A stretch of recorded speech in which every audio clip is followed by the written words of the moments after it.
ये yes second ma'am. है। चलें फिर लास्ट लेक्चर को थोड़ा सा रिवाइज कर लेते हैं। सीबीटी की हम लोगों ने स्टार्ट किया था, उसकी मतलब हिस्टोरिकल बैकग्राउंड स्टार्ट किया था, एरन टी बैक का थोड़ा सा बैकग्राउंड देखा था। फिर उसके साथ साथ हम लोगों ने ये चेक किया था कि सीबीटी डिफरेंट जो और स्कूल ऑफ थॉट्स हैं साइकोलॉजी में, काउंसलिंग में और थेरेपीज हैं, उनका एक्चुअली सीबीटी के साथ क्या लिंक है, उनका भी हम लोगों ने लिंक चेक किया था। और उसमें हम लोगों ने सबसे पहले ऑब्वियसली जब भी कोई भी थेरेपी स्टार्ट होती है साइको एनालिसिस के बाद, तो वो सबसे पहले अपना लिंक जोड़ती है साइको एनालिसिस के साथ। साइको एनालिसिस के साथ लिंक जोड़ने के बाद ऑब्वियसली वो नेक्स्ट एडलेरियन थेरेपी पे जाती है या दूसरी थेरेपी पे जाती है, और इस तरह से आहिस्ता आहिस्ता काम स्टार्ट हो जाता है। ठीक है बच्चों, अब अगर मैं आपसे ये पूछूं, वो लोग जो कि उस दिन प्रेजेंट थे, कि साइकोथेरेपी का लिंक या साइकोथेरेपी बाकी थेरेपीज डिफरेंट थेरेपीज के साथ वो वर्क करना स्टार्ट करती है, तो कोग्निटिव थेरेपी साइको एनालिसिस के साथ किस पॉइंट ऑफ व्यू से अपने आप को रिजेम्बलेंस देती थी?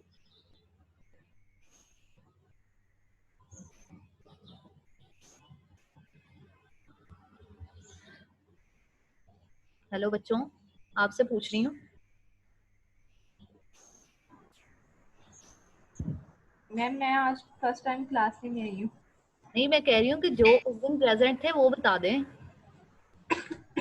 अब ये तो नहीं था कि उस दिन कोई प्रेजेंट ही नहीं था। आज तो आयशा मुबीन भी आई हुई हैं। मैम दानिल के अलावा पूरा ग्रुप है हमारा। तो दानियाल कहाँ पे, उसका क्लास में भी यही हाल था और अब भी उसका यही हाल है। नहीं मैम, उससे अभी बात हुई थी तो वो नेट का उसका मसला आ रहा था, कह रहा था कि नेट का प्रॉब्लम है, 1-2 दिन में मैं खत्म करके ना जो करता हूँ कुछ उसका। चलें जी, उसका भी अलग है, नेट का प्रॉब्लम हल हो जाए। और कदीर का ग्रुप किधर है, उसके बारे में कोई खैर खबर हो? कोमल, आज तो मुझे लगता है मैम कदीर अभी प्रेजेंट था फर्स्ट लेक्चर। उसने सर कैसर की क्लास ली है, कदीर ने भी और इकरा ने भी, सैयदा इकरा जो है। चलो फिर हो सकता है आ रहे हों शीजा अभी, भी। कुछ शीजा ने भी ली है। कर रहे होंगे। हाँ शीजा ने भी ली है। अच्छा बच्चों, मैं आपसे ये पूछ रही हूँ कि सीबीटी खुद को किस तरह से लिंक करती है साइको एनालिसिस के साथ, बताएं जरा।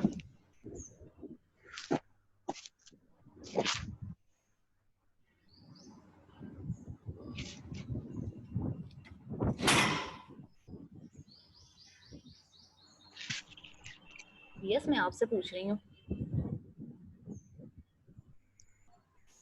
मैम लगता है जो फर्स्ट क्लास में प्रेजेंट थे वो आज एब्सेंट है। अब सारे नो मैम प्रेजेंट ही है।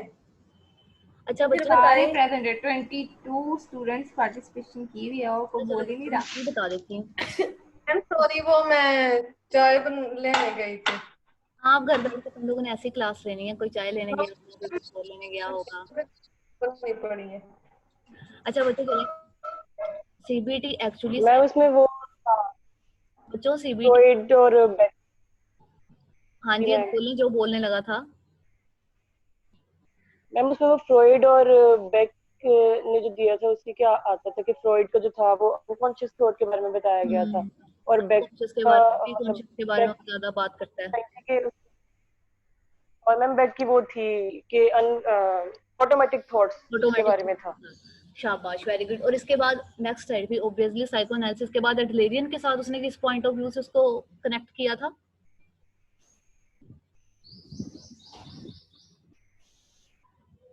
एडलेरियन के साथ बच्चों उसने इस तरह से किया था कि आपको अगर याद हो, एडलर ने अपनी थेरेपी को साइको एनालिसिस से डिफरेंट सिर्फ एक पॉइंट पे कहा था। उसने ये कहा था कि साइको एनालिसिस चाइल्डहुड की सारी मेमोरीज, या आप ये कह सकते हैं कि पास्ट की सारी मेमोरीज के बारे में बात करते हैं।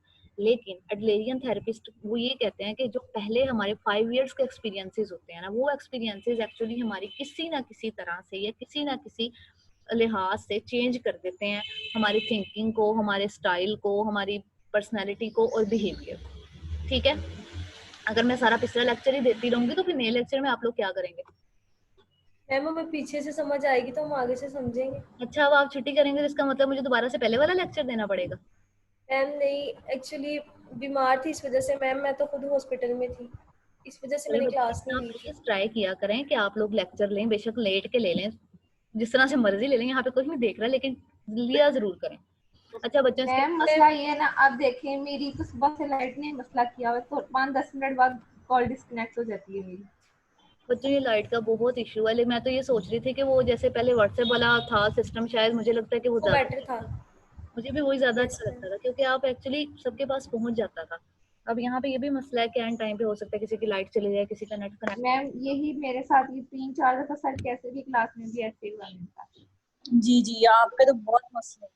या फिर चलो ये ये आ गए? करें कि टाइम टेबल के अकॉर्डिंग ना रखें, लेकिन चलें वो उनकी अपनी मर्जी है, अब आप उसको नहीं कर सकते क्योंकि जो अथॉरिटीज का ऑर्डर होता है आपने उसको फॉलो करना होता है। अच्छा बच्चों चलिए हम स्टार्ट करते हैं। अब आज हम लोगों ने साइको यानी कि सीबीटी का जो आपको मैंने स्लाइड्स भी सेंड की हैं, दे दी होंगी सहर ने, होप सो, तो यस मैम। स्टार्ट करनी है उसका। आज के लेक्चर में जो हम लोगों ने स्टार्ट करना है वो सीबीटी की जो थेरेपीज है, यानी कि उसका कोग्निटिव मॉडल कैसा है, स्कीमास के बारे में।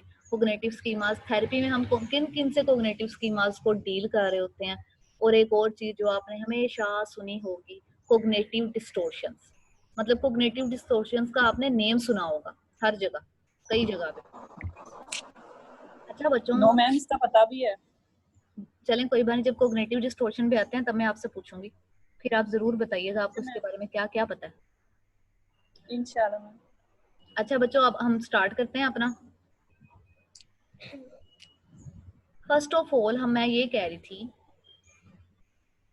कि हम लोग जब भी हम लोग अपना सीबीटी स्टार्ट हो रही होती है हमारी, सबसे पहले स्कीमास के थ्रू से। तो स्कीमास एक्चुअली हमारी वो मेंटल रिप्रेजेंटेशंस होती हैं। अगर हम लोगों ने लास्ट लेक्चर में सीबीटी को कनेक्ट किया था पियाजे की थ्योरी के साथ, पियाजे की सोशल लर्निंग थ्योरी है ना, जिसमें उसकी 4 स्टेजेस भी पढ़ी थी हम लोगों ने।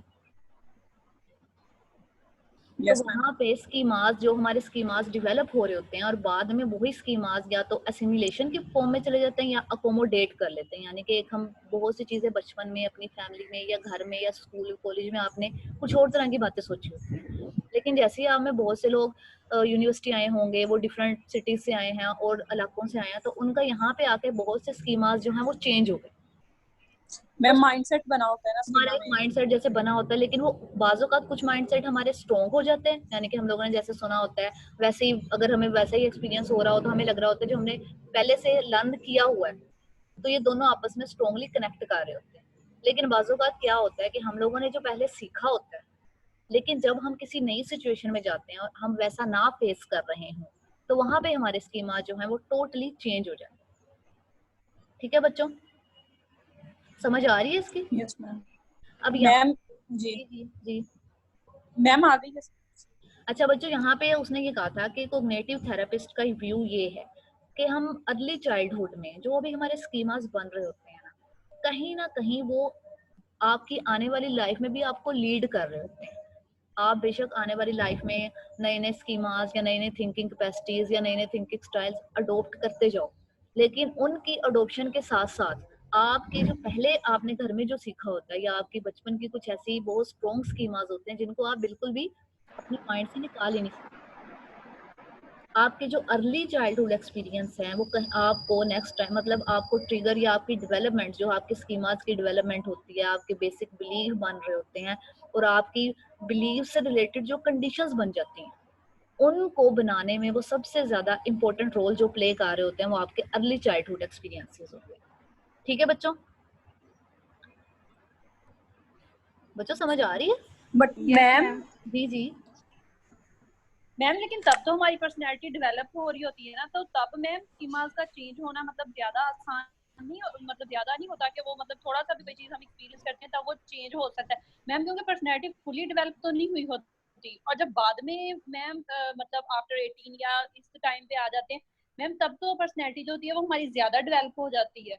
तो मैम तब स्कीमा का चेंज होना मुश्किल होगा या अर्ली चाइल्डहुड में? आयशा दोबारा अपना क्वेश्चन रिपीट करना। मैम आपने कहा है ना कि जो मतलब हम लोग अर्ली एक्सपीरियंसेस करते हैं अपनी अर्ली लाइफ में, मतलब बचपन में जो, तो तब स्कीमा जो हमारे बनते हैं वो ज्यादा स्ट्रॉन्ग होते हैं। नहीं, मैं ये नहीं कह रही कि हमारे स्कीमास ज्यादा स्ट्रॉन्ग होते हैं, मैं ये कह रही होती हूँ, मैं ये कह रही थी कि फॉर एग्जांपल आपने घर में या अपने इर्द गिर्द कुछ स्कीमास आपके बन गए, है ना, कोई आपने बिलीव बना लिया या आपका घर का कोई एनवायरनमेंट ऐसा था, उससे रिलेटेड आपके माइंड में, जैसे उस दिन मैंने पूछा कि आप बताएं, आप में से बहुत से लोग हैं जो कि ज्वाइंट फैमिली सिस्टम को पसंद करते हैं और बहुत से लोग न्यूक्लियर फैमिली सिस्टम को पसंद करते हैं। अब जो लोग ज्वाइंट फैमिली सिस्टम को पसंद करते हैं उनके अपने व्यूज हैं, अपने एक्सपीरियंस है उससे रिलेटेड, और अगर वो एक्सपीरियंस उनकी विशेस के अकॉर्डिंग है, यानी कि जैसे उन्होंने सोचे हुए हैं, तो वैसा ही अगर उनके साथ हो भी रहा है, यस मैम, इसका रिजल्ट क्या निकलता है? इसका रिजल्ट ये निकलता है कि आपका वो स्कीमा ज्यादा स्ट्रोंग होगी। लेकिन ठीक, एक चीज आपने पहले सोची हुई है, आपने अपने इर्द गिर्द देखी है। जैसे अगर हमारे कल्चर में देखें तो अगर आप एक ज्वाइंट फैमिली सिस्टम में रह रहे हैं और अगर आपकी दोबारा फॉर एग्जांपल किसी की अगर शादी भी ज्वाइंट फैमिली सिस्टम में हो जाती है, अब जो आपका ज्वाइंट फैमिली सिस्टम था अगर उसमें नॉर्म्स, उसकी कंडीशंस बहुत अच्छी थी, आइडियल थी, यस मैम, कि सब आपस में मिलके रह रहे हैं और आपस में कोई लड़ाइयाँ झगड़े या इस तरह की कोई चीज नहीं हो रही, तो वो एक आइडियल यस सिचुएशन। मैम, अब आप जब नेक्स्ट जा रहे हैं वहां पे आप यही सोच के जा रहे हैं कि आप एक ज्वाइंट फैमिली सिस्टम में जा रहे हैं तो वो भी वैसा ही होगा, मतलब एक माइंडसेट होता है ना ठीक, आपका। लेकिन वहां यस पे मैम, अगर आपको वैसा इन्वायरमेंट नहीं मिल रहा तो क्या होगा, यस आपका मैम, स्कीमा जो इतना ज्यादा डेवलप हो चुका है वो आहिस्ता आहिस्ता शेक होने लग जाए, एकदम से खत्म नहीं होगा, एक्सपीरियंस की बेस लेकिन पे, आहिस्ता आहिस्ता, क्योंकि अब उसका एक्सपीरियंस टोटली रॉन्ग हो गया। क्योंकि यस आप मैम, पहले एक प्रोटेक्टिव इन्वायरमेंट में थे ना, मतलब अपने घर में थे, अपने इर्द गिर्द के लोगों में थे, आप उन सबके स्कीमास भी वही थे जो आपके थे। यस मैम, लेकिन जैसे ही आपने वो वहां से एक अलग जगह पे गए, यानी कि आप ये कह लें कि आपने एक वर्ल्ड को फेस करना स्टार्ट किया, तो वहां पे ऑब्वियसली आपके सारे एक्सपीरियंसेस वैसे थोड़ी होंगे जैसे आपने सोचे हुए हैं, उनमें से बहुत से डिफरेंट हो ठीक, जाएंगे। तो वहां जाके हमारे स्कीमास जो है वो आहिस्ता आहिस्ता शेक होने स्टार्ट हो जाते हैं। ठीक, समझ आ रही है बच्चों? ठीक, आशा यस मैम, क्लियर हो गया? अच्छा, तो हम यस लोग ये मैम, कह रहे थे कि हमारे जो अर्ली चाइल्डहुड एक्सपीरियंसेस होते हैं, for example schema early childhood के जो एक्सपीरियंसेस होते हैं, आहिस्ता आहिस्ता जब हमारी डेवलपमेंट हो रही होती है तो हमारे बेसिक बिलीव्स कहीं ना कहीं उन्हीं स्कीमास पे बेस कर रहे होते हैं। अब हमारा एक फॉर एग्जांपल आप स्कूल एक ऐसा एनवायरनमेंट होता है जो घर से निकलने के बाद आप पहली दफा फेस कर रहे होते हैं, बहुत से आपके स्कीमास वहाँ चेंज हो जाते हैं, लेकिन स्कूल में क्योंकि आपने टाइम बहुत गुजारना होता है तो वो कहीं ना कहीं वही स्कीमास स्ट्रॉन्ग रहते हैं 4 5 6 साल तक, ठीक है, अनलेस कि आपको कोई क्रिटिकल इंसिडेंट फेस करना ना पड़ जाए। समझ आ रही है बच्चों?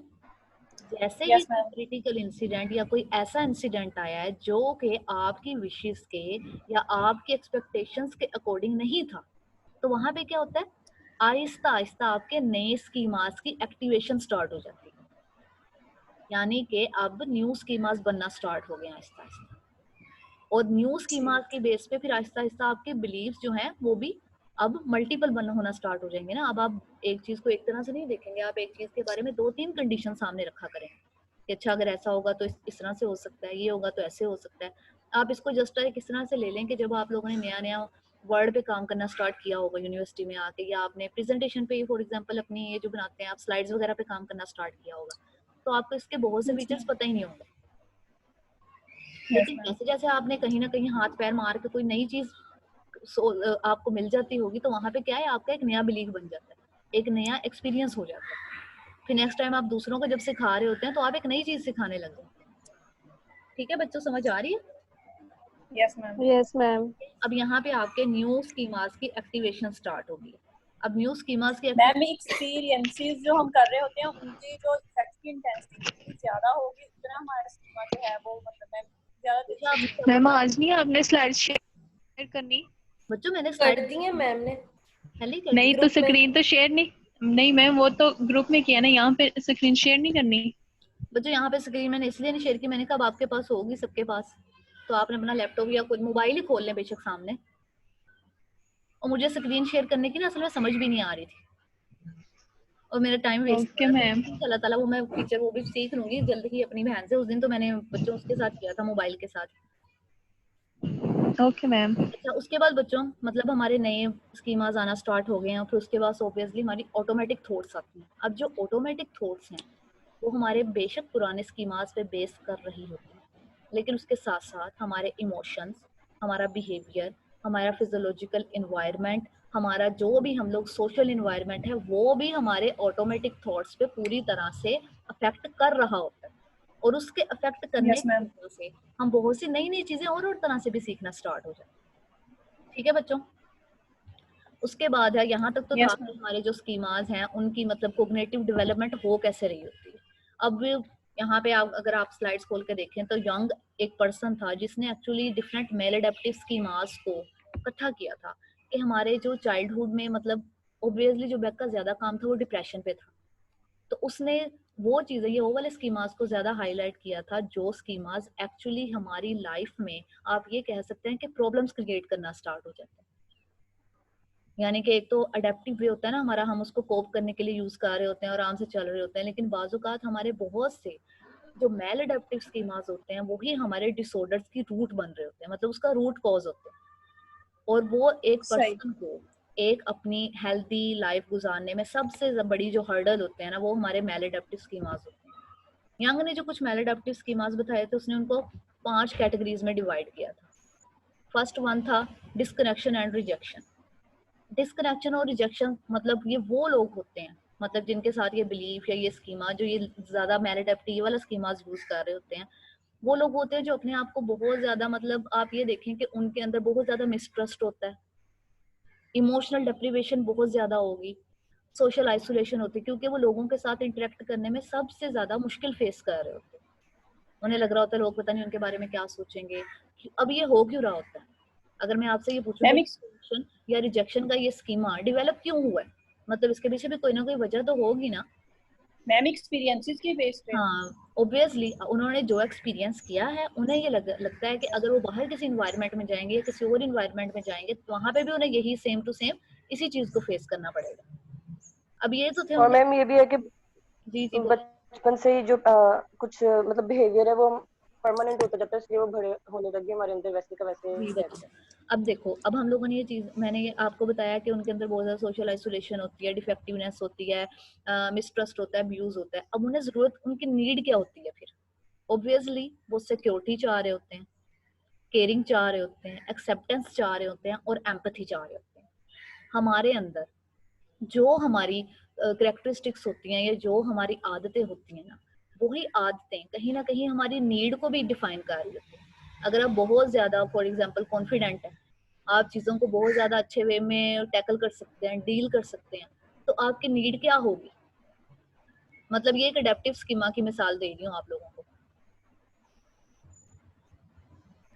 मैम दोबारा रिपीट कर मैं दें। पूछ रही हूँ कि फॉर एग्जांपल अगर आप लोग, मतलब अगर आप में से कोई पर्सन बहुत ज्यादा कॉन्फिडेंट है, ठीक है, यस मैम। अब वो हर चीज को या डिफरेंट सिचुएशन में डिफरेंट हर्डल्स को आसानी से ओवरकम कर सकता है, तो उसकी नीड क्या हो सकती है? क्योंकि हमारी जो कैरेक्टरिस्टिक्स होती हैं वो कहीं ना कहीं हमें गाइड कर रही होती हैं कि ये हमारी नीड है।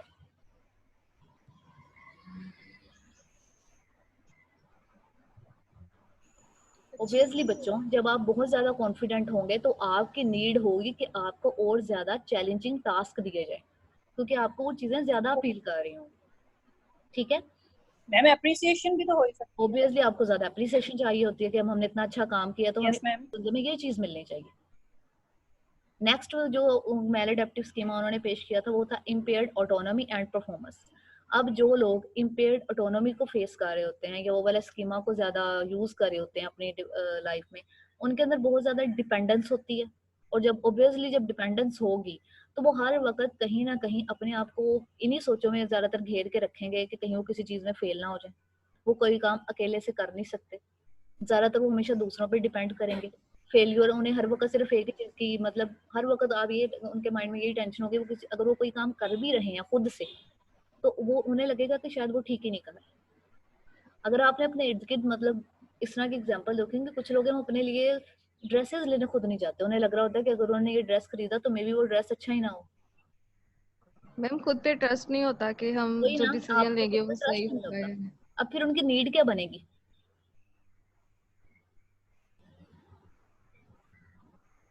ये तो उनकी प्रॉब्लम थी ना कि वो बहुत ज्यादा डिपेंडेंसी है, कॉम्पिटेंस है, तो फिर ऑब्वियसली उनकी नीड क्या होगी? वो कहीं ना कहीं हमेशा किसी ना किसी सहारे के बगैर या किसी ना किसी सहारे की तलाश। तो वो मतलब उन्हें हर वक्त डिपेंड करेंगे। चाहिए होता है कि उनका साथ कोई दे, वो रिस्पॉन्सिबिलिटी को कभी भी अच्छे तरीके से लोगों के सामने अपनी फुलफिल ही नहीं कर पाएंगे। समझ आ गई बच्चों? क्योंकि उसके नेम से भी आप देखें ना, वहाँ पे लिखा क्या है, इम्पेयर्ड ऑटोनॉमी एंड परफॉर्मेंस। अच्छा बच्चों, यहाँ पे यस मैम आ गई। एग्जांपल दे रही हूँ ना, इन चीजों को अच्छे से याद रखना है। मुझे नहीं पता पेपर कब होने हैं या कैसे होने हैं, लेकिन अब जो भी है, लेकिन आपको इन चीजों के बारे में या मतलब फिंगरप्रिंट्स पे हो आपकी, ये अच्छी तरह से आपको पता हो कि चीज कैसे आएगी पेपर में। पेपर तो जब भी होंगे तब। नेक्स्ट बच्चों जो पेपर में कैसे आएगी ये तो आप बताएंगी मैम।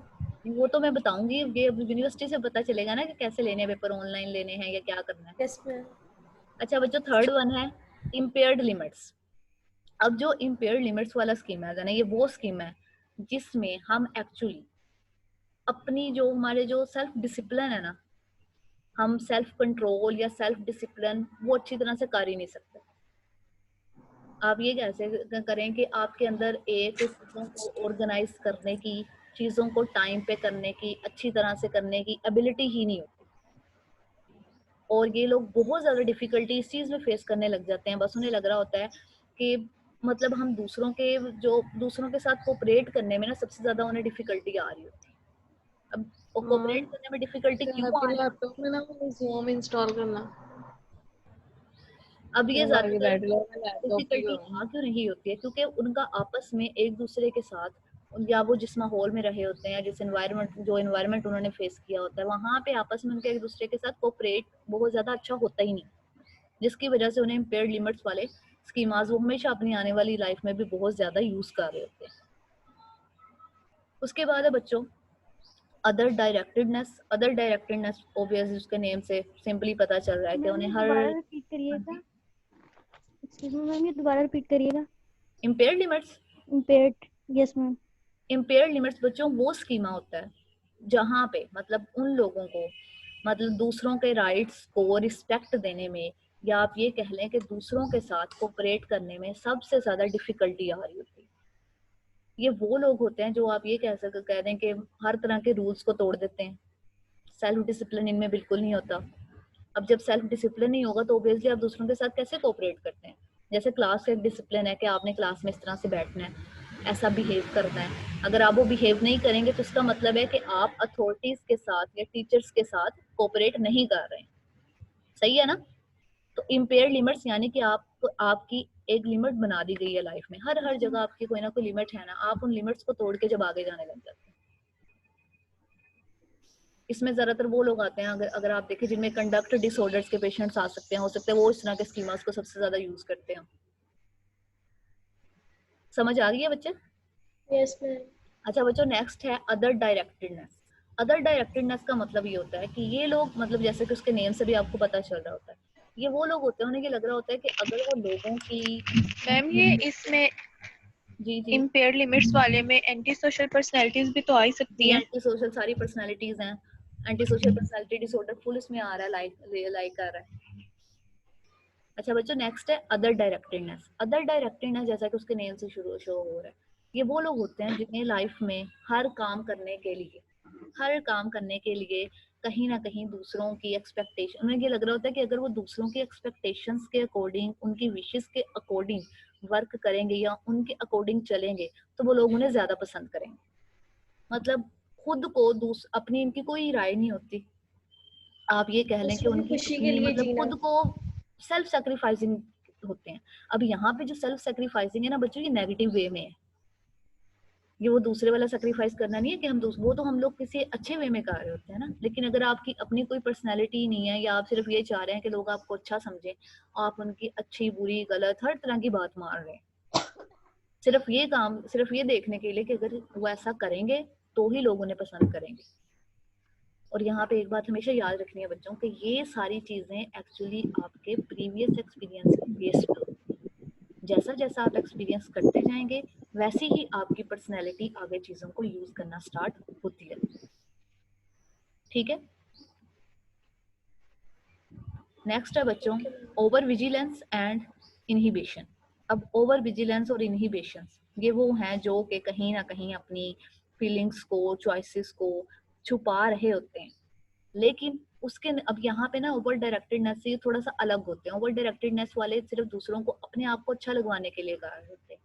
ये अपनी चीजों को इसलिए छुपा रहे होते हैं तो उनको लग रहा होता है कि जो वो काम कर रहे हैं वो गलत है, और उस एंजाइटी को ओवरकम करने के लिए वो दूसरों को कुछ बताना ही नहीं चाह रहे होते। बहुत ज्यादा पैसिविस्टिक होते हैं, और बहुत ज्यादा आप ये कह लें कि ओवर कंट्रोल होता है अपने इमोशंस पे। अपने इमोशंस को वो छुपा के रखते हैं, अपने इमोशंस को किसी को बताते नहीं है, अंदर ही अंदर। इसमें सबसे ज्यादा डिप्रेशन के पेशेंट्स आते हैं, वो सबसे ज्यादा ये वाला स्कीमा यूज कर रहे होते हैं। वैसे तो डिप्रेशन के पेशेंट यहाँ पे जितने भी स्कीमाज हैं आई थिंक वो तकरीबन सारे ही याद करते ही होंगे कहीं ना कहीं किसी ना किसी पॉइंट पे यूज, लेकिन ये वाला वो सबसे ज्यादा कर रहे होते हैं। क्योंकि आप में से भी बहुत से लोग हैं मतलब आप लोग अपनी बहुत सी बातें अपने घर वालों को सिर्फ इसलिए नहीं बता रहे होते कि कहीं ये उनके लिए किसी एंग्जाइटी मतलब उस वो ना इससे परेशान हो, और आहिस्ता आहिस्ता वो चीज़ें इतना बड़ा बंडल बन जाती हैं कि आप बाद में उन वरीज पे, उन एंग्जाइटीज पे या उन चीज़ों पे ओवरकम कर ही नहीं पाते, और वो और ज्यादा आपके लिए मसले क्रिएट करने लगता है। ठीक मैम है, रायता ज्यादा फैल जाता है। हाँ जी मैम वो फिर यस मैम ठीक है। यहाँ तक बच्चों क्लियर हो गया? Yes ma'am. Yes ma'am. अच्छा बच्चों, यहाँ पे ये तो थे वो स्कीमा जो कि कहीं ना कहीं मतलब जो यंग ने जिनके बारे में आप ये कह सकते हैं कि उसने अलग से बताया था।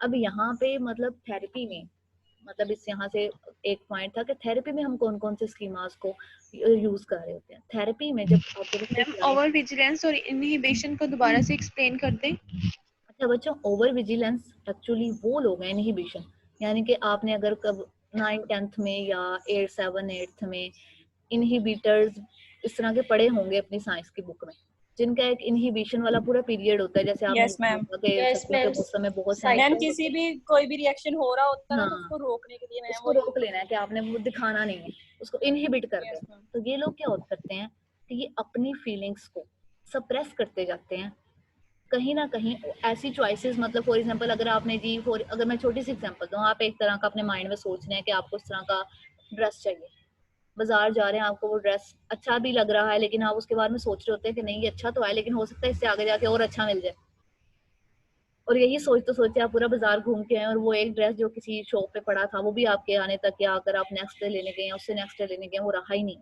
तो वो आपके लिए और ज्यादा एंग्जाइटी क्रिएट कर रहा है। तो ये लोग भी क्या करते हैं कि अपनी एक्सपेक्टेशंस को, अपनी फीलिंग्स को बहुत ज्यादा सप्रेस करते जाते हैं। उन्हें ये लग रहा होता है कि कोई भी वरी है या कोई भी चीज है वो आहिस्ता आहिस्ता खत्म हो जाएगी, लेकिन उसको दूसरों के साथ शेयर नहीं कर पा रहे होते, और शेयर ना करने की वजह से क्या होता है कि वो एक बंडल क्रिएट होता जाता है, बनता जाता है, बनता जाता है, बनता जाता है, एक बहुत बड़ा ढेर उनके पास जमा हो जाता है ऐसी फीलिंग्स का, ऐसी एक्सपेक्टेशंस का और ऐसी वरीज का जिसपे वो ओवरकम वो कर ही नहीं पाते बाद में। और आने वाली लाइफ में भी हर जगह वो यही अपने मतलब अपनी फीलिंग्स को कहीं पे भी शो नहीं करते, और आपको पता है जब आप अपनी फीलिंग्स ही नहीं शो करते तो आपको खुद को बहुत सी वरीज का सामना करना पड़ता है। जैसे क्लास में जब तक आप टीचर से कुछ पूछेंगे नहीं, टीचर को कभी भी नहीं पता चल सकता ना कि आपको समझ आ रही है या नहीं आ रही है। अब आपको एक पॉइंट नहीं समझ आया, आपने वो नहीं उस दिन पूछा, नेक्स्ट डे वो 2 पॉइंट्स हो जाएंगे, उससे नेक्स्ट डे वो 3 हो जाएंगे, 4 हो जाएंगे, 5 हो जाएंगे, और आहिस्ता आहिस्ता बढ़ते जाएंगे। जस्ट लाइक इसी तरह आपका इनहिबिशन और ओवर विजिलेंस। ठीक है, समझ आ गई?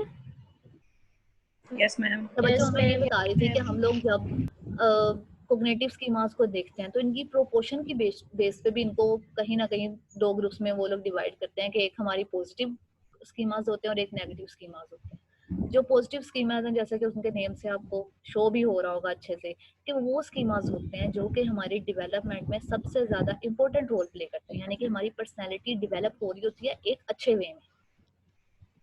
और नेगेटिव स्कीमा जैसे कि अभी मैंने मेल एडेप्टिव स्कीमास की आपको एग्जांपल दी है, सिर्फ इसके अलावा और बहुत सारे स्कीमास हो सकते हैं जो कि नेगेटिविटी आपकी पर्सनालिटी में बहुत ज्यादा नेगेटिविटी इंड्यूस करते जाते हैं। अब असल में बच्चों हमारे इर्द गिर्द जो कुछ भी हो रहा होता है आपने उसको पॉजिटिव वे में देखना है, नेगेटिव वे में देखना है। आपके इर्द गिर्द जो भी होता है कि एक्चुअली कहीं ना कहीं आप पे डिपेंड कर रहा होता है, और आप पे डिपेंड करने के साथ साथ आपके इर्द गिर्द का जो इन्वायरमेंट होता है वो इन्वायरमेंट भी आपकी पर्सनालिटी को सिखाने में सबसे ज्यादा इंपॉर्टेंट रोल प्ले कर रहा होता है। आप अपने घर के इन्वायरमेंट से बहुत कुछ सीखते हैं, आप अपने इर्द गिर्द जहाँ पे आप रह रहे होते हैं वहाँ पे आप बहुत कुछ सीखते हैं। अगर आपके दोस्त बहुत ज्यादा जोली हैं, पार्टीज करने वाले हैं, इस तरह के हैं कि हमेशा खुश खुश रहते हैं, तो आपकी पर्सनैलिटी भी कहीं ना कहीं वैसी हो जाती है। लेकिन अगर वो सारे बेचारे मरियल से या ये कह लें कि बिल्कुल भी उनको कोई इंटरेस्ट नहीं है कि दुनिया में इर्द गिर्द क्या हो रहा है क्या नहीं हो रहा, तो आप भी आहिस्ता आहिस्ता वैसे बनना स्टार्ट हो जाते हैं। तो हर चीज जो है वो आपके इर्द गिर्द के एनवायरनमेंट से आप पे अफेक्ट कर रही होती है। अच्छा, अब ये सारे जो स्कीमास हैं, जब आपके पास कोई क्लाइंट आता है, अब क्लाइंट आने के साथ साथ मुझे याद आया कि आप बराए मेहरबानी अपनी जो रिपोर्ट्स हैं बच्चों उन पे भी काम करना स्टार्ट कर दें, क्योंकि हो सकता है कि ये ना वो कह दें किसी दिन कि आपकी रिपोर्ट तो तब तक चेक कर ली जाए। तो जब आपके पास कोई क्लाइंट अब भी आ रहे होंगे, अगर आप लोग में से कोई देख भी रहा हो या आप लोगों ने थोड़ी बहुत इंटर्नशिप इससे पहले भी की होगी 1-2 दिन, मतलब जब जितने भी दिन आप गए हैं, तो वहाँ पे भी मैम आप अब तो घर वाले बड़ा औखा बुलाते हैं, तो बाकी से हमने तो भी स्टार्ट करनी थी। बच्चों अभी आप लोग स्टार्ट कर रहे हैं ना, लेकिन आहिस्ता आहिस्ता जब आपका भी एक्सपीरियंस होता जाएगा ना, आपको ये पता चल जाएगा कि आपने और किस किस तरह से उनसे बातें पूछनी है। मैम यही तो प्रॉब्लम है, हम लोगों ने एक दफा भी जाके नहीं देखा कि हॉस्पिटल में किस तरीके से ट्रीटमेंट मतलब किया जाता है, पेशेंट से क्या पूछा जाता है, कैसे किया जाता है, बच्चों बिल्कुल भी आपने जाना आइडिया तो नहीं है। था, लेकिन अब देखे ना इन बाद में हो इस तरह से गया कि आप लोगों को जाने का मौका मैम नहीं अब मिला। सर लेकिन ने भी मतलब इसी तरह कहा है कि आप लोगों ने जैसे पहले काम किया वैसे ही करें, तो अब देखिए हमें कोई आइडिया नहीं है, हम नॉर्मल पर्सन से ही टेक हिस्ट्री लेके कर रहे हैं, लेकिन देखा जाए ये काम हमारे मतलब अब ये तो नहीं ना करने वाला है। अब हम लोगों ने पेशेंट्स को डील करना था, ये नॉर्मल जो है लोगों को उन लोगों के ऊपर अप्लाई कर रहे हैं हम लोग। बच्चों करना तो तो पेशेंट्स को ही था, लेकिन आप ये अगर आपके इर्द गिर्द के घर में फॉर एग्जांपल कोई घर ऐसा है जिनका काम बंद, मतलब अब तो चलें सबके काम खुल गए हैं, लेकिन जब जब सबका काम बंद पड़े थे, कोई नहीं जा रहा था, हो सकता है उनके घर में किसी को बहुत ज्यादा डिप्रेशन फील हो रहा हो, आप उनसे कनेक्ट कर सकते थे, उनके साथ जा सकते थे, कांटेक्ट कर सकते थे, उनके साथ बना सकते थे। लेकिन अब है कि अब सिचुएशन थोड़ी ऐसी है, लेकिन आप ये कह रहे हैं ना कि आपको साथ साथ सिखाया जाए, आप ये काम कर रहे हैं। बच्चों पता है कि अभी हमारी यूनिवर्सिटी में ये सब लोगों के पास इतने, आप कह सकते हैं कि रिसोर्सेज नहीं है, आपके हमारे पास अभी इतनी फैकल्टी भी नहीं है। बाजू यूनिवर्सिटी में तो ये होता है ना कि वो आपको फैकल्टी बकायदा आपके साथ जाती है और आपको सिखाती है कि आपने इसे इस तरह से क्वेश्चन करना है, आपने इसको इस तरह से पूछना है, आपको बकायदा मॉनिटर किया जाता है। लेकिन होप सो इंशाल्लाह ताला इन फ्यूचर ऐसा भी हो जाएगा, या हो सकता है आप लोग जहाँ पे जिस जगह पे जाएं आपको कोई बहुत अच्छी जॉब मिले, आपको वहाँ पे कोई बहुत अच्छा गाइड करने वाला मिल जाए। मैम जॉब भी तभी मिलेगी जब कुछ आता होगा, अभी हमें तो कुछ इंशाल्लाह सिखाया ताला नहीं बच्चों गया। आपको आता है, बस ये आप लोग करने से डरते हैं, आता आपको अभी भी बहुत कुछ है, इतना मुझे पता है। यस मैम, वही मतलब प्रैक्टिकल नहीं आता हमें, मतलब अभी हेजिटेशन है कि किस तरह से पूछेंगे, कैसे बात करेंगे। थोड़ी बहुत जब मैम आप ठीक हो गई है, जाना लेकिन स्टार्ट करेंगे ना, जब आप फर्स्ट टाइम लेंगे ऑब्वियसली हेजिटेशन फील होगी, लेकिन जब आप डेली जाएंगे, आहिस्ता आहिस्ता जा रहे होंगे, तो आपको खुद पता चल जाएगा कि कितनी अच्छी तरह से आपने वो सारा कुछ कर भी लिया, जिसको आप एक बहुत बड़ी चीज को समझ रहे थे कि ये हो ही नहीं पाएगा, ये मैम हो जाएगा। जी बच्चों, मैम ये कुछ स्टूडेंट्स को ऐड करते हैं, वो ग्रुप में मैसेज कर रहे हैं, इनको अभी उनकी याद है? कॉल एक बार मैम नहीं, उनकी मीटिंग एक दफा एंड हो चुकी है, दोबारा वो कनेक्ट करने की कोशिश से वो हो ही नहीं जा रही जी जी अंदर। मैंने कर दिया बच्चों। इकरा आप अब आई हैं? वैसे इकरा तो पहले भी थी यहाँ पे। कशिश आप आई मैम अभी गई है। कशिश तुम सोई हुई थी? मैम वो अच्छा बच्चों, नहीं मैम ये पहले थे ऐड, लेकिन मैं अभी वही इनकी कह रही हूँ, कॉल ये अंदर पहले से तो एंड थे, हो अब गई। किधर चले गए? यस मैम, और उनसे वो मीटिंग एंड हो गई थी, इस वजह से वो कह रहे थे दोबारा ऐड कर दें। आयशा भी अब दोबारा मीटिंग एंड कैसे हो गई थी? अच्छा मे भी नेट का कोई इशू हो गया हो। अच्छा खैर बच्चों, ये हम लोग ये कहाँ थे? अच्छा बच्चों, उसके बाद नेक्स्ट है हमारी कोग्निटिव डिस्टॉर्शंस, कि हमारी कोग्निटिव डिस्टॉर्शंस जो हैं वो एक्चुअली किस किस तरह से या किस किस वे में लोगों पे अफेक्ट कर रही होती हैं। बच्चों मैम हीरा ले रही है क्लास? यस मैम, जी मैम ले रही है, मैम कल 2 क्लासेस हो गई उनकी।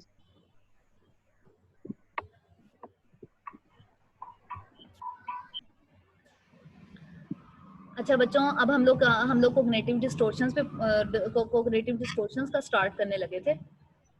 कोग्निटिव डिस्टॉर्शन जैसा कि आपको उसके नेम से पता चल रहा होगा या समझ आ रही होगी कि cognitive yes disorder ma'am, actually हमारी कहीं ना कहीं ऐसी थिंकिंग एबिलिटीज होती हैं जो कि एक स्ट्रेट वे में नहीं चल रही होती। मतलब आप ये कह लें कि वो एक जिगजैग की तरह होती हैं, बाजू का जिगजैग की तरह नहीं होती, बहुत ही खराब होती है, डिस्ट्रॉय हो जाती है। डिस्ट्रॉय कर देते हैं। मतलब अब ये देख लें कि वो आपकी माइंड सेट को, आपकी थिंकिंग कैपेसिटी को, आपकी थिंकिंग एबिलिटी को पूरी तरह से खराब कर देती हैं। अब अगर मैं आपसे पूछूं कि आप लोग बल्कि बता रहे थे मुझे कि आपको कोग्निटिव डिस्टॉर्शंस के बारे में थोड़ा सा आइडिया है, तो जरा बताएं क्या आइडिया आपको कोग्निटिव डिस्टॉर्शंस के बारे में?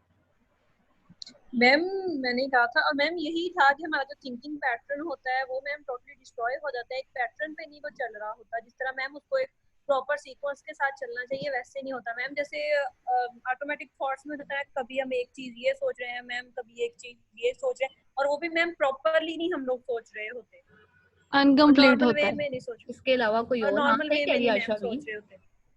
और बच्चों,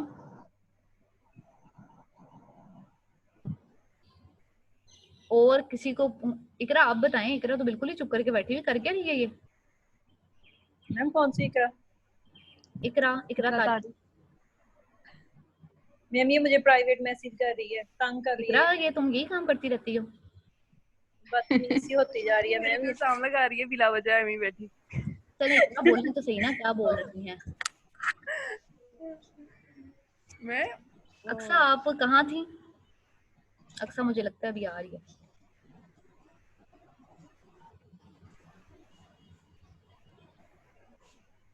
अक्सा, अक्सा आप अब आई हैं? वजह तुम लोग दो बीच में कहीं यहाँ स्टॉप भी जाते हो। मैं वो नेट कनेक्शन की वजह से मीटिंग एंड हो गई। अच्छा इकरा, मैं आपसे पूछ रही थी कॉग्निटिव डिस्टॉर्शंस के बारे में। मैम 40 मिनट की मीटिंग है तो फिर तो ये एंड होने लगी है। बच्चे यहाँ पे 40 मिनट्स की मीटिंग नहीं है। अच्छा अगर वहाँ आपने पे कौन सा कर दिया पार्टिसिपेंट्स है? 40 से अबव हो तब 40 मिनट्स की मीटिंग है, लेकिन तुम लोग 40 से अबव नहीं हो, इसीलिए सुकून से बैठे रहो। 25 हो, ये पूरा घंटा ही चलेगी, बल्कि घंटे से थोड़ा ज्यादा भी चल सकती है। मैम हमने नेक्स्ट क्लास भी लेनी है। नहीं, नेक्स्ट क्लास तक मैं आपको छोड़ दूंगी, वो ना आप टेंशन ले, मैंने भी लेना है। मैम सर कैसर की क्लास में भी हम इतने ही होते हैं, लेकिन उनकी तो end हो 40 जाती मिनट्स है। के बाद एंड हो जाती है। अच्छा वैसे मेरी तो नहीं अभी एंड हुई। मैम नमाज का टाइम भी दे दें। तुम लोग आजकल कौन सी नमाज पढ़नी? वो तो 5 बजे है, असर की तो होगी। मैम जोहर अभी की तो किसी मैम की रहती है। कभी तो उठे जोहर की 1 बजे होती है। मैम। मैम तो 2 टाइम बजे भी, हो गया। अब तो 3 बज गए। हाँ जी अभी तो 4 4 बजे बजने वाले क्या हो हैं। गया? रबिया तुम्हें क्या हो गया? मैम अब तो मैम अब तो लेट उठती हूँ। मैम इसने अच्छा, पी हुई है। मुझे लगता है तुम लोगों का ये भी डर है कि हम लोग कॉग्निटिव डिस्टॉर्शन आज नहीं कल पढ़े।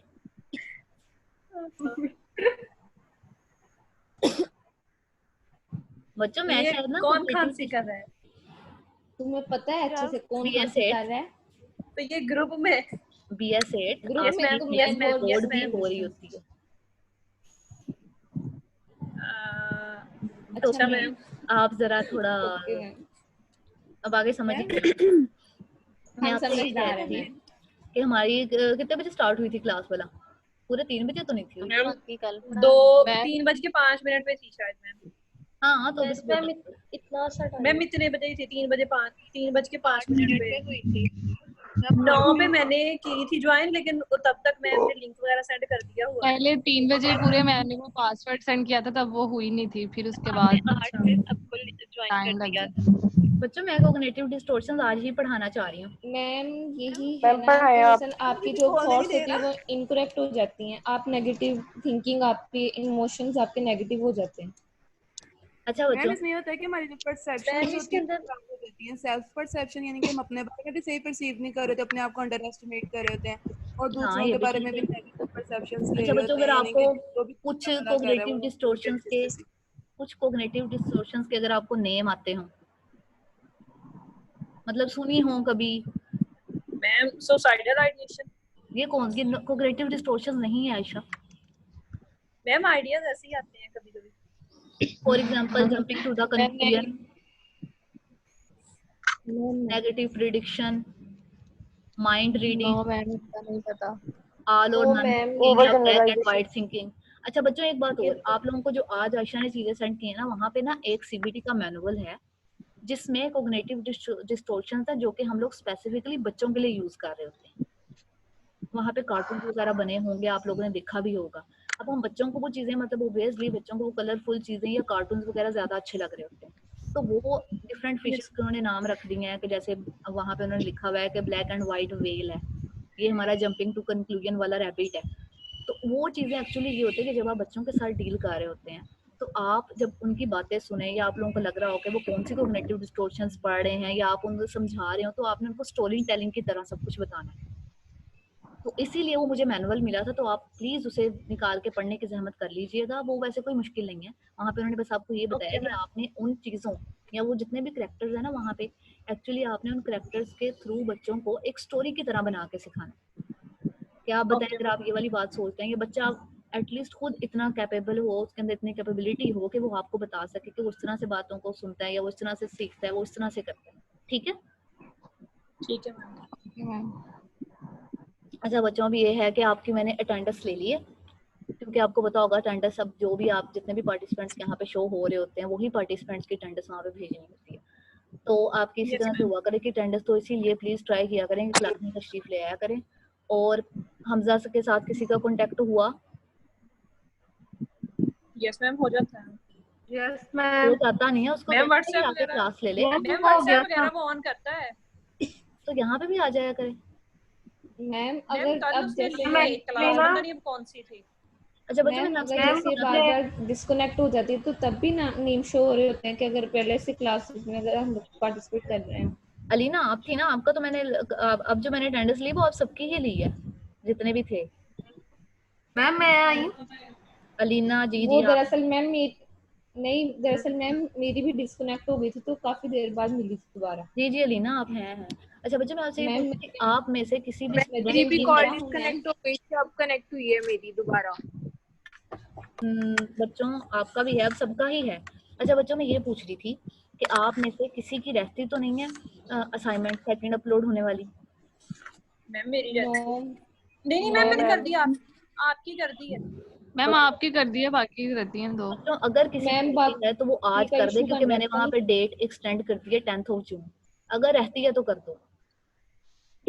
मैम एक मसला और आ रहा है ना, आपकी तो कर दी लेकिन बाकी का आ रहा है कि 10 अगर आ रही है ना लास्ट डेट, तो वहाँ पे कहीं अपलोड फाइल का या चूज फाइल का कोई ऑप्शन ही नहीं आ रहा किसी भी पोर्टल पे। अच्छा फिर तो वो मे मुझे भी समझ नहीं आ रहा टीचर्स का सेंड मसला कैसे हो, करनी आप है। फिर टीचर्स के साथ जो कंसर्निंग टीचर्स है ना उनके साथ बात करके देख लें। हाँ मैं सहर से कहा तो है लेकिन अब देखिए शायद ये बात इशू करेगी। ये जो आप लोगों का आ रहा है ना, ये वो ग्रुप में सेंड किया तो और भी क्लासेस हाँ का आ आयशा रहा है, वैसे तो हाँ सर के किया तो था यूनिवर्सिटी काफी क्लास वाले, मतलब आपके भी सहर कई सेक्शंस ने किया हुआ है। तो अच्छा सहर मैम वो पोर्टल इशू भी आ रहा है। किसी से बात जी करके बच्चों वो पता तो करो ना पोर्टल इशू कि की तो आज लास्ट डेट है तो सेंड कैसे पूरी करनी है। यूनिवर्सिटी आप कर रही होगी ना तो पोर्टल इशू आएगा ही। मैम वो उन्होंने मैम यही सर तो रिक्वेस्ट की मेरी है कि अभी आप लोग ओपन इतने हुआ तो दिनों मैंने से कर पहले दिया। कर दिया करें। मैं 3 दिन से ट्राई ओपन कर हो रही गया। हूँ। चले बच्चों इंशाल्लाह ताला हो किसी का जाएगा। कर भी नहीं हो रहा था। क्या हुआ है? अच्छा बच्चों कल मिलते हैं इंशाल्लाह ताला। कल मेरी आपके साथ क्लास है 4 से 5, ठीक है? और इंशाल्लाह ताला फिर हम लोग नेक्स्ट आगे स्टार्ट करेंगे। आप बराए मेहरबानी अपने आगे बुक भी खोल लिया करें, स्लाइड्स भी खोल लिया करें, और मैं भी सीख लूंगी कि स्क्रीन शेयर कैसे करनी है, क्योंकि मुझे स्क्रीन शेयर करनी आ नहीं थी रही। मैम ये नीचे शेयर कंटेंट का आ रहा होता है ना ऑप्शन, तो ये मैम आपके लिए है। किया तो था लेकिन वहां से भी हुआ नहीं। मैम हम ब्रीन करती है तो उनसे पूछ लें कैसे करते हैं। जी जी बच्चों मुझे आता है, कल हो भी गया था लेकिन आज नहीं हो रहा। अच्छा बच्चों चलिए मैम एक बार फिर ट्राई। चले मैं दोबारा ट्राई कर लूंगी। आपकी जो आपको मैंने एक बुक दी थी theories of psychotherapy and counselling, Sharf की जो बुक है, हम लोग ये चैप्टर वहां से पढ़ रहे हैं, ठीक है? और इसके अलावा स्लाइड्स भी आपको मिल गई हैं। चैप्टर नंबर कौन सा है? आई थिंक चैप्टर नंबर 10 है, cognitive therapy. Okay ma'am. Okay बच्चों अल्लाह हाफिज। अल्लाह हाफिज मैम। अल्लाह हाफिज मैम। अल्लाह हाफिज, बाय बाय। अल्लाह हाफिज। मैम चली गई।